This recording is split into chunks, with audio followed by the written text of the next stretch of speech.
డెఫినెట్గా రేపు పార్లమెంట్ ఎన్నికలు ఇంకా 3 నెలలు ఉన్నాయి కాబట్టి డెఫినెట్గా మా పార్టీ ఆదేశిస్తే పోటీ చేస్తాం.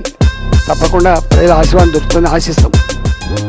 పోటీ చేయాలా వద్దా అనేది, ఎక్కడి నుంచి పోటీ చేయాలనేది మా పార్టీ అధిష్టానం నిర్ణయిస్తుంది తప్ప వ్యక్తులుగా మాకు మేము నిర్ణయించుకునే ఆస్కారం లేదు. మొన్న జరిగినటువంటి ఎన్నికల్లో కేసీఆర్ గారి అన్నిటికీ మిక్కిలి దోపిడీ పాలన అంతమొందించాలని చెప్పి అలంపూర్ నుంచి మొదలుపెట్టి కాళేశ్వరం వరకు పదురుకున్నట్టుగానే ఓట్లు వేసిండ్రు. నార్త్ తెలంగాణ జిల్లాలలో ఆదిలాబాద్, నిజామాబాద్ లాంటి జిల్లాలలో భారతీయ జనతా పార్టీ పట్టం కట్టిండ్రు. ఆనాడు కాంగ్రెస్ పార్టీ ప్రజల ఆక్రోశాన్ని, ప్రజల ఆవేదనను, ప్రజల బాధల్ని పరిష్కరిస్తా అని చెప్పి హామీ ఇచ్చి అధికారంకి వచ్చింది. ఇంత తొందరగా విమర్శించడం కోసం కాదు, కానీ కాంగ్రెస్ పార్టీ తాను ఇచ్చినటువంటి హామీలన్నీ కూడా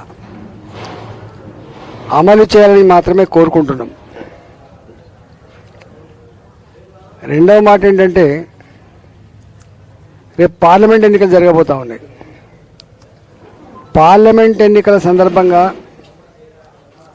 2019లో కూడా అత్యధిక సీట్లు, ప్రతిపక్షంలో అత్యధిక సీట్లు భారతీయ జనతా పార్టీ కట్టబెట్టిండ్రు.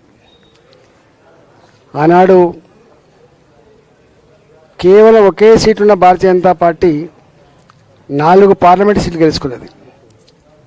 ఇవాళ 8 సీట్లు గెలుచుకున్న భారతీయ జనతా పార్టీ, 19 సీట్లలో 2వ స్థానంలో నిలుపుకున్న భారతీయ జనతా పార్టీ, 15% ఓటు సాధించుకున్న భారతీయ జనతా పార్టీ దేశ సమగ్రత, దేశ అభివృద్ధి, దేశ రక్షణ నరేంద్ర మోడీ గారి నాయకత్వంలోనే క్షేమంగా ఉంటాయని భావిస్తూ ఉన్నారు. కాబట్టి ఎవరిని కదిలించినా కూడా ఆదిలాబాద్ నుంచి అలంపూర్ వరకు, భద్రాచలం నుంచి పరిగి వరకు ఈసారి పెద్ద ఎన్నికలు, మోడీ గారి ఎన్నికలు. మేము మోడీ గారికే ఓటేస్తాం, భారతీయ జనతా పార్టీకే ఓటేస్తామని చెప్పి ప్రజలు చాలా స్పష్టమైన వైఖరితో ఉన్నారు. భారతీయ జనతా పార్టీ వచ్చే పార్లమెంట్ ఎన్నికలు ఎప్పుడు జరిగినా సర్వసన్నద్ధంగా మేము ప్రిపేర్ అవుతా ఉన్నాం. తెలంగాణ ప్రజానీకానికి మేము వినమ్రంగా చేసే విజ్ఞప్తి ఏంటంటే, 10 సంవత్సరాల మోడీ గారి పాలనలో ఎన్నో సంవత్సరాలుగా అపరిష్కృతంగా ఉన్నటువంటి జమ్మూ అండ్ కాశ్మీర్ సమస్య పరిష్కారమైంది. ఎన్నో సంవత్సరాల క్రితం పోగొట్టుకున్న పాక్ ఆక్రమిత కాశ్మీర్ కావచ్చు, ఇవాళ దాని మీద మనం పట్టు సాధించబోతున్నాం. ఎక్కడ ఒక స్కామ్ లేకుండా, ఎక్కడ అపకీర్తి రాకుండా దేశాన్ని గొప్పగా నడిపినటువంటి వ్యక్తి నరేంద్ర మోడీ గారని చెప్పి భావిస్తూ ఉన్నారు. కాబట్టి రేపు జరగబోయే ఎన్నికల్లో భారతీయ జనతా పార్టీని ఆశీర్వదించమని చెప్పి నేను కోరుతా ఉన్నా. హుజురాబాద్ నియోజకవర్గంలో సరే 20 ఏళ్ళుగా మేము ఇక్కడ ప్రజల ఆశీర్వాదంతో కొనసాగినాం. ప్రజలు ఏ కారణాల వల్లనో లేదా ఏ కారణాల వల్లనో మా పార్టీ కార్యకర్తలు కావచ్చు ఇవాళ సంపూర్ణమైన రిజల్ట్ రాలే. దానికి ఎక్కడ మేము, ఎందుకంటే అధికారం అనేది శాశ్వతం కాదు కాబట్టి, ప్రజల ఆశీర్వాదంతో పదవులు వస్తాయి కాబట్టి, పదవులు ఇచ్చేది ప్రజలే కాబట్టి, ప్రజల ఇష్టాయిష్టాల మీదనే ఆధారపడి ఉంటుంది కాబట్టి, సరే వాళ్ళు ఇచ్చిన తీర్పును మేము ఆ రోజు చెప్పినాం, శిరసావహించినాం, దాన్ని గౌరవిస్తామని చెప్పినాం. కానీ ప్రజలకి, హుజురాబాద్ నియోజకవర్గ ప్రజలకి నేను ఒకటే విజ్ఞప్తి చేస్తున్నా, మళ్ళీ పాత పద్ధతిలో మీకు ఎట్లయితే మేము అండగా ఉన్నామో, మీ ఆపదలో సంపదలో అవసరంలో మీకు తోడుగా ఉన్నామో, మళ్ళీ అదే పద్ధతిలో మా పని విధానం ఉంటుందని చెప్పి నేను మనవి చేస్తా ఉన్నా. హుజరాబాద్లో మాకుండేటువంటి పార్టీ ఆఫీస్, మా పార్టీ ఆఫీస్, మా పిఏ ఇక్కడనే ఉంటాడు. మునుపటిలాగానే మీకు ఏ అవసరం ఉన్నా కూడా ప్రభుత్వపరమైన పనులు చేయించడానికి పదవులు కావచ్చు కాక, కానీ పదవులు లేకున్నా కూడా ప్రజల అవసరాలు తీర్చగలిగేటువంటి బాధ్యతలో ఉన్న మాలాంటి వాళ్ళకి తప్పకుండా అవి చేయిస్తామని చెప్పి మీకు వినమ్రంగా విజ్ఞప్తి చేస్తున్నా. కార్యకర్తలు కానీ నాయకులు కానీ ఇంకా 20 ఏళ్ళు ఎన్నడూ వాళ్ళు ఓడిపోలేని వాళ్ళు కాబట్టి, ఏ ఎన్నికలు జరిగినా ప్రజల ఆశీర్వాదంతో మేమే గెలిచాం కాబట్టి మొట్టమొదటిసారిగా ఈ ఇచ్చిన తీర్పు పట్ల మా వాళ్ళు కొంత ఇబ్బందిగా ఉన్నప్పటికీ కూడా దాన్ని గౌరవించవలసిన బాధ్యత, మళ్ళీ మనం కొత్త స్ఫూర్తితో పురోగమించాల్సిన బాధ్యత కార్యకర్తలకు ఉంటుంది, నాయకులకు ఉంటుంది. కాబట్టి విజయం వస్తే పొంగిపోడు, అపజయం వస్తే కుంగిపోడు కాకుండా అపజయం వచ్చినా జయం వచ్చినా ఒకే పద్ధతిలో స్పందించాలని, మళ్ళీ మా కార్యకర్తల నాయకులు ప్రజల మధ్యలో ఉండి, ప్రజాక్షేత్రంలో ఉండి, ప్రజలకు అండగా ఉండి, ప్రజల సమస్యల పరిష్కారంలో ముందు బాగా నిలవాలని చెప్పి మేము కోరుతా ఉన్నాం.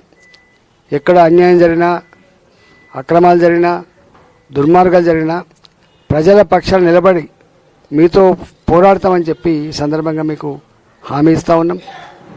హుజరాబాద్ నియోజకవర్గ కార్యకర్తలు కానీ నాయకులు కానీ కష్టపడి పనిచేసిండ్రు. ప్రజలు గొప్పగా ఆశీర్వదించారు కాబట్టి వాళ్ళందరికీ కూడా మా పక్షాన ధన్యవాదాలు తెలియజేస్తా ఉన్నాం.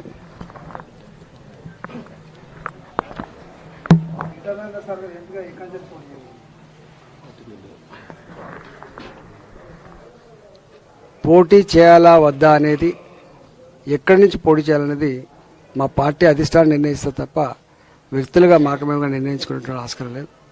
మా పార్టీ దగ్గర అపారమైనటువంటి సమాచారం ఉంటుంది. వ్యక్తుల పట్ల వాళ్ళకు సమగ్రమైన అవగాహన ఉంటుంది కాబట్టి పార్టీ ఆ నిర్ణయం తీసుకుంటారని భావిస్తున్నాను.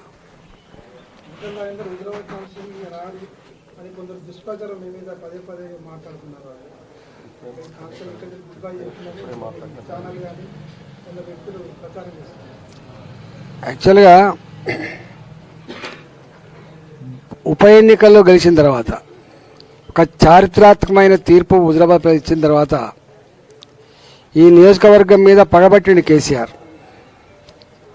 ప్రజలు ఎందుకో మరి ఆ కుట్రల్ని, ఆయన నీచమైనటువంటి దాన్ని అర్థం చేసుకోలేకపోయారు. కానీ మా వాళ్ళు ఎంత మేరకి కనబడతలేవు బిడ్డ, వస్తలేవు బిడ్డ అన్నారు. దాన్ని కానీ ఈ నియోజకవర్గంలో గెలిచిన ఎమ్మెల్యే యొక్క ప్రోటోకాల్ని, గెలిచిన ఎమ్మెల్యే యొక్క ప్రాధాన్యతని, గెలిచిన ఎమ్మెల్యే యొక్క బాధ్యతల్ని నిర్వర్తించకుండా ఎంఆర్ఓలకు, ఎస్ఐలకు, సిఐలకు, ఆర్డీఓలకు, కలెక్టర్లకు, ఆఫీసర్లకి ఇన్స్ట్రక్షన్స్ ఇచ్చి ఇంత చిల్లర స్థాయికి దిగజారని అంటే, కళ్యాణ లక్ష్మి చెక్కులు ఇస్తే సంతకం పెట్టేది నేను, కానీ చెక్కులు ఇచ్చేది మాత్రం వాళ్ళు ఇచ్చారు. అంటే వాళ్ళు ఇంట్లో సొమ్ము ఇచ్చినట్టు, వాళ్ళే ఇచ్చినట్టు, వాళ్ళు ఇచ్చే వాళ్ళలాగా, ప్రజలు బుచ్చగాళ్ళలాగా గత 2 సంవత్సరాలుగా జరిగింది. ఎక్కడ అధికారికమైన కార్యక్రమాలు నిర్వహించలేకపోయినాం. అందువల్ల ఎక్కడ కనపడలేదు. గెలిచిన ఎమ్మెల్యే సంవత్సరమైన సందర్భంగా ఇవాళ ఏం పని చేసినని చెప్పి పనులు శాంక్షన్ చేయవలసినటువంటి జ్ఞానం, పనులు అభివృద్ధి పనులు చేయించాల్సిన కర్తవ్యం ప్రభుత్వం మీద ఉంటుంది. అంటే ప్రభుత్వం పగబట్టి నాలాంటి వాడు దరఖాస్తు ఇచ్చినప్పటికీ, నాలాంటి వాడికి పని చేయమని చెప్పినప్పటికీ చేయకుండా ఇవాళ సంవత్సరం పూర్తయింది ఏం పని చేసామని చెప్పి కూడా విమర్శ చేశారు. అంటే ఇట్లాంటి థర్డ్ క్లాస్ పనులన్నీ కూడా ఒక ఎంఆర్ఓ రివ్యూ చేస్తే రాలేదు, ఒక ఆర్డీఓ రివ్యూ చేస్తే రాలేదు, ఒక కలెక్టర్ రివ్యూ చేస్తే రాలేదు. ఈ ప్రజాస్వామ్య వ్యవస్థలో ఇంతటి చీకటి అధ్యాయం, ఇంతటి నిజాం నిరంకుశ వైఖరితో కొనసాగిన పరిపాలన హుజరాబాద్ కొనసాగింది. ప్రజలు ఎందుకో అయ్యో ఆయన చెక్కులు తెచ్చిస్తాడు, ఆయన ఇది తెచ్చిస్తాడని చెప్పి అనుకునే, కానీ ఇవ్వకుండా మా బిడ్డను నిరోధిస్తున్నాడు బాబా ఎందుకో రాలే. రెండో భావన ఏంటంటే ఇవాళ దళిత బంధు 2021 దళిత బంధు వచ్చింది. కొంతమంది సంపూర్ణంగా తీసుకున్నారు, కొంతమంది సగం సగం తీసుకున్నారు. వాళ్ళందరూ బెదిరింపు లెటర్లు పోయినాయి. మీరు కనుక ఈసారి కారు గుర్తు కోటేయకపోతే, కేసీఆర్ కోటేయకపోతే మీ దళిత బంధు సగం ఆపేస్తామని చెప్పి బెదిరించిండు. పెన్షన్ ఆగిపోద్దని బెదిరించిండు. ఎన్ని రకాలను కళ్యాణ లక్ష్మి ఆగిపోతుంది, పెన్షన్ ఆగిపోతుంది, దళిత బంధు ఆగిపోతుంది, అభివృద్ధి ఆగిపోతుంది అంటే నీచమైన ప్రయత్నం చేసిండు. ఇవాళ ప్రభుత్వం మారింది, పెన్షన్ ఆగిపోతుందా? ప్రభుత్వం మారింది, కళ్యాణ లక్ష్మి ఆగిపోతుందా? ఏది ఆగిపోదు. కానీ ఎందుకో వాళ్ళు చెప్పిండ్రు, వీళ్ళు నమ్మిండ్రు. రెండో అతి బాధాకరమైన విషయం ఏంటంటే ఇవాళ ఇవి సాలైనట్టుగా ఒక కొత్త నటన. మహాభారత యుద్ధంలో కదా దుర్యోధనుని ఓడగొట్టాలంటే భీముడు యుద్ధం చేస్తున్నప్పుడు శ్రీకృష్ణుడికి ఇక్కడ కాదు ఇక్కడ కొట్టమన్నట్టుగా ప్రగతి భవన్ కేంద్రంగా ఈయనతో దేంట్లో నెగ్గలేము, కుట్రలతో మాత్రమే నెగ్గగలం, డ్రామా పద్ధతిలో మాత్రం నెగ్గగలం, మోస పద్ధతిలో మాత్రం నెగ్గగలం అని చెప్పి ఇవాళ వాళ్ళకు పదవి లేనట్టుగా, పదవి ఉండగా కూడా మేమంతా ముగ్గురేకు నిలబడి మేము చచ్చిపోతాం, గెలవకపోతే చచ్చిపోతాం, మా శవయాత్ర కానీ మీరు అనేటువంటి ఆ బ్లాక్మెయిలింగ్ రాజకీయాలు అది కేసీఆర్కే చెల్తాయి. ఆ పార్టీలో గెలిచిన క్యాండిడేట్ చెల్తే తప్ప ఎవరికి చెల్లదు. అంటే ఒక్క మాట చెప్పాలంటే 2 సంవత్సరాలుగా అష్టదిగ్బంధం చేయడం మాత్రమే కాకుండా అనేక రకాల ఇబ్బంది పెట్టడమే కాకుండా మా కార్యకర్తల మీద నాయకుల మీద కేసులు పెట్టడమే కాకుండా మమ్మల్ని అప్రదిష్ట పాలు చేయడమే కాకుండా ఇట్లాంటి డ్రామా కూడా ఆడి ప్రజల్ని తాత్కాలికమైన పద్ధతిలో ఎమోషనలైజ్ చేసి ఇలా విజయం సాధిస్తుండొచ్చు. కానీ ఇవాళ హుజరాబాద్ ప్రజలు వాళ్ళ అంతరాత్మకు తెలుసు ఏం జరిగిందో ఏం జరుగుతుందో, వాళ్ళ అంతరాత్మకు తెలుసు. నేను దాని గురించి ప్రశ్నిస్తలేను.